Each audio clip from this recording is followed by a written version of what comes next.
the ancient town of Ile-Ife, where the drums of the gods still echo in the forest and the rivers speak only to those who listen, there lived a poor fisherman named Dauda. He was 38 years old, tall, dark, and strong, with hands hardened by years of paddling and casting nets. But no matter how hard he worked, he remained poor. His canoe leaked. His fishing net was full of holes. His roof dripped when it rained. His only meal most days was roasted yam with palm oil, when he was lucky. Dauda had no wife, no child, and no family. His parents were gone. He lived alone in a small hut at the edge of River Osinmirin, a sacred river that flowed through Ile-Ife. The people of the town believed that spirits lived in Osinmirin. Some said a powerful mermaid goddess protected the water. Others swore they had seen a woman with a glowing tail swimming deep at night. The elders often warned, that river is not ordinary. Be careful how you treat it. But Dauda was desperate. Each day he paddled his canoe far into the river, hoping to catch enough fish to sell at the local market.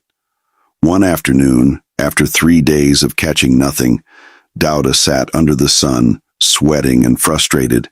He threw his net again, and again it came up empty. Just as he was about to give up, he saw something strange floating in the water. A shiny gold comb. He stretched out his hand to touch it, but it vanished before his fingers reached it. Startled, he looked around. The river was unusually still. No breeze, no birds, no sound. Just then, his net pulled sharply. It was heavy, too heavy.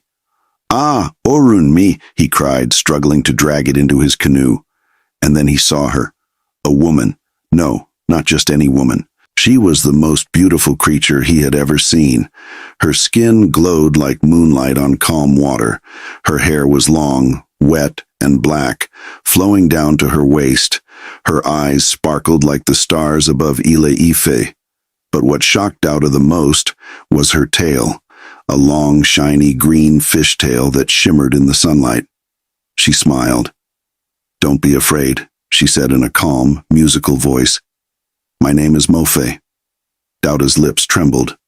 Are you a mermaid?" She nodded softly. "Yes, I live in this river and I've been watching you." "Watching me?" he asked, confused and afraid. "Yes. You fish with respect. You don't curse the water like others. You clean your net before leaving. You greet the river before you enter. You are a man of peace. That's why I've come to you." Dauda was shaking. He looked down, unsure of what to say. Mofe's voice became soft. "I can change your life, Dauda.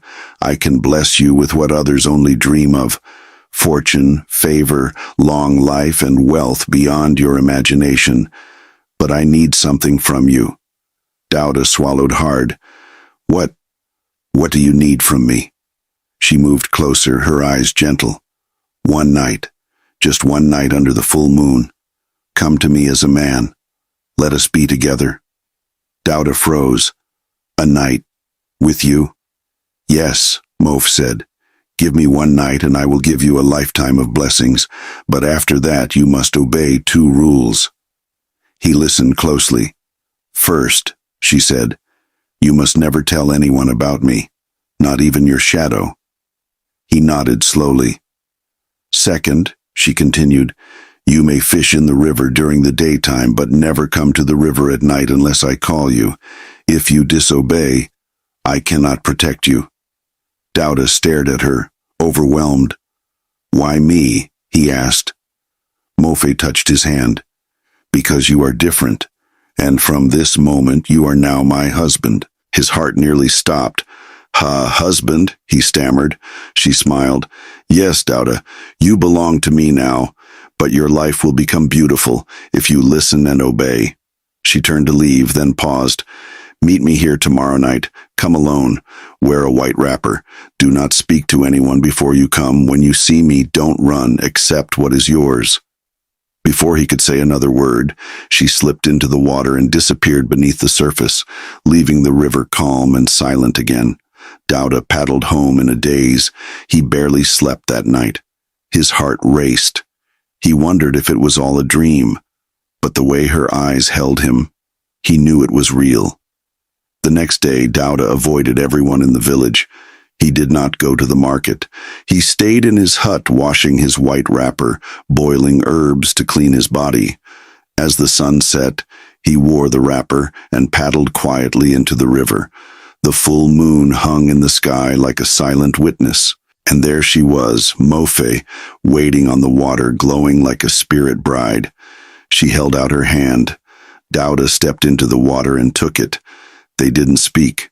She led him to a secret place along the riverbank, surrounded by mist, glowing stones, and soft wind. They laid together, and it felt like the river itself was breathing with them. Her touch was cold but sweet. Her kiss was deep and full of something Dauda couldn't explain. When he opened his eyes, it was morning. Mofe was gone. So was his canoe. He was lying under a tree, naked but unharmed. A small clay pot sat beside him, tied with red cloth and cowrie shells. A note was inside. It said, "My husband, bathe with the water in this pot when you reach your home. Do not tell anyone what happened. Your fortune has begun. Fish during the day only.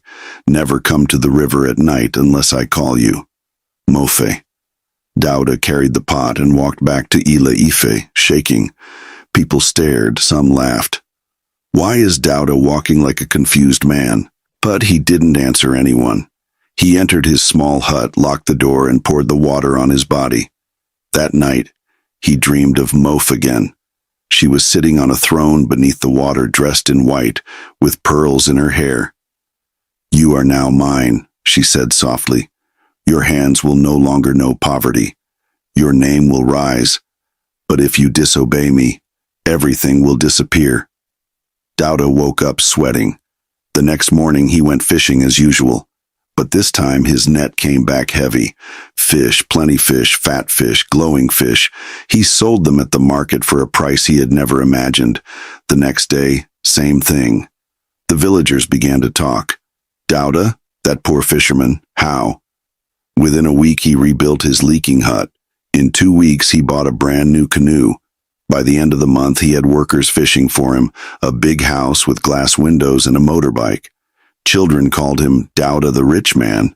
Women began to admire him, but Dauda said nothing. He remembered Mofe's voice. "Never speak of me, never come at night, and most importantly, you are now my husband." Dauda's life in Ile Ife changed so fast that even he could not believe it. He was no longer the poor fisherman everyone ignored. He now walked with his shoulders high, rode a shiny motorbike to the market, and wore white lace agbada with gold embroidery. Children called him Baba Owo. Men respected him. Women admired him. But with wealth came pride. At first, Dauda was careful. He obeyed Mofe's rules. He never returned to the river at night, and he never told anyone the truth about how his life changed. But as months passed and the blessings continued, Dauda began to feel untouchable. He told himself, "I'm the one working hard. I fish, I sell, I buy. Who says I didn't earn this?" Soon he began to boast quietly, telling people in the palm wine joint, "Some people were born to suffer, but not me. I'm special. Look at me now. Do I look like a poor man?" When people asked him how he became so rich, he would smile and say, "Oluwa did it. It's just grace." But deep inside, Dauda was slowly forgetting the sacred voice of the river. He opened a small bottle shop near the main road. At first, it was just palm wine and local gin. Then he expanded to sell drinks from Lagos, beer, spirits, even soft drinks. People from nearby villages came to his shop, and like everything he touched, it bloomed. He made money daily, too much money. Neighbors whispered, some smiled to his face and gossiped behind his back. That man did something. This kind of wealth doesn't come from fishing. My own husband has been fishing for 15 years. Where is his own mansion? Some believed he had joined a secret cult. Others said he had married a river spirit. But Dauda just laughed and counted his money. Then came Bisola. She was a beautiful 26-year-old woman who sold roasted corn by the junction.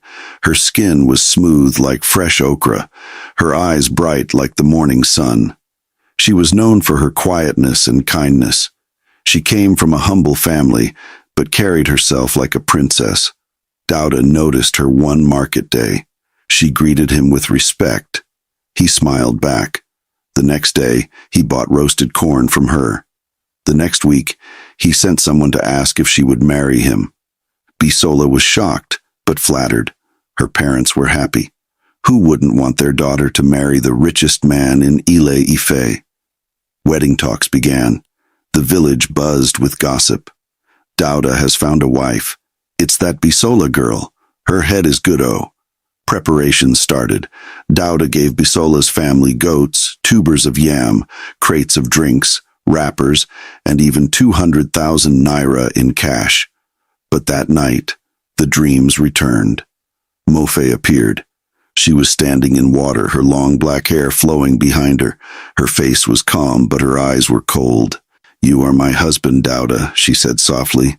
"You belong to me. Have you forgotten?" He woke up sweating.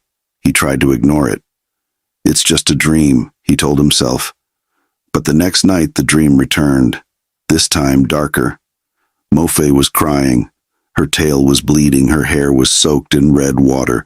She looked at him with pain. "You broke your vow." By now, Dauda was restless. He stopped sleeping well. He stopped smiling. He told himself, "Let me just go to the river and beg her. She will understand." So one quiet evening when the moon was half full, Dauda wore a white wrapper and quietly took his canoe to the river. He knew he wasn't supposed to, but his heart was troubled. As soon as he stepped into the water, the wind changed, the sky darkened, birds stopped singing, the river turned red. His canoe began to shake violently. "Mofi," he shouted, "please, I just want to talk." Suddenly she appeared, rising from the water like a shadow, but she was no longer the Mof he knew. Her beauty had faded. Her face looked tired. Her tail was bruised and torn. Her voice shook the water. "You broke our bond," she cried. "You betrayed me. You gave yourself to another woman while still mine." Dauda fell to his knees in the canoe, crying, "I'm sorry, I was confused. I didn't mean to hurt you." But Mof's voice thundered, "I gave you wealth, favor, peace, and you chose to feed your pride. You forgot the one who lifted you. You touched what was sacred." The wind blew, the river rose, the canoe flipped over, but Dauda did not drown. Instead, he woke up. He was back in his big mansion, lying on the cold tiled floor. But everything was different. His house walls began to crack. The ceiling fell, the roof caved in. Before his eyes, his home collapsed into dust and wood. He ran outside, his shop burning. People gathered, shouting, "Fire! Fire!" But nothing could stop it. By morning, the shop was ashes. Dauda ran to the river to fish, but the net came back empty. Again and again for days. He tried to borrow money, nobody helped him. He tried to sell his motorbike, nobody bought it. His lands dried up. Even the mango tree in front of his compound stopped bearing fruit. Everything vanished. Soon people began to laugh again. "Isn't that Dauda, the one that was rich last month?" He used juju and it backfired. He must have offended a spirit. Even worse, Bisola's family withdrew from the marriage. They returned everything Dauda had given them and told him, "Please don't come to our house again. Our daughter cannot marry a cursed man." Dauda broke down. He sat under the tree where he once counted money, now in rags and barefoot. Children who once hailed him now ran from him. Some days he talked to himself. Other days he sat by the river crying and begging, "Mofe, I was wrong. Please, just bring back my peace." He stopped eating well. He stopped smiling. Even his reflection in the water scared him. One quiet evening, as the sun was setting, Dauda stood up. He wore a torn white wrapper. He walked slowly to the river. He removed his slippers. He knelt by the water. He did not cry. He did not beg. He just whispered, "Mofe, I was greedy. I forgot you. I'm sorry." Even if I die poor again, I just want peace. I just want rest. The river was still. No sound, no voice. He turned to leave. But just then, a gentle wave touched his foot. He paused. A small whisper came, not from the wind, but from deep within the water. You were chosen, but you chose the world. A small white fish jumped out of the water and landed near his foot. Dauda picked it up. It turned into a glowing pearl. The water calmed. The air felt light. He smiled softly, wiped his face, and walked home. From that day, Dauda no longer chased wealth. He used the small land behind his broken house to farm maize and vegetables. He dug a small fish pond, not in the river, but in his backyard, and somehow the fish always multiplied. He became known as the quiet farmer. Children still loved him.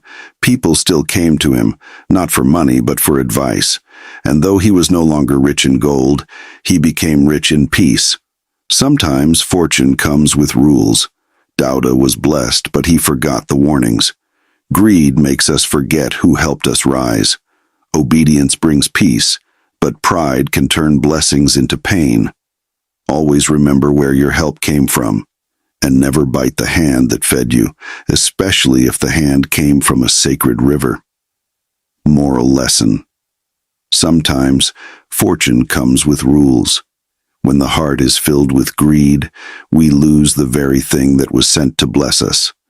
Dauda's story teaches us that obedience and contentment bring peace, but greed can turn favor into misfortune. Thank you for watching. In every story lies a truth, a warning, a piece of our African soul. If this touched your heart, don't forget to like, comment, and share with someone who needs to hear it. And remember, not all tears are sorrow, and not all riches come from gold. Till the next story, stay wise and stay blessed.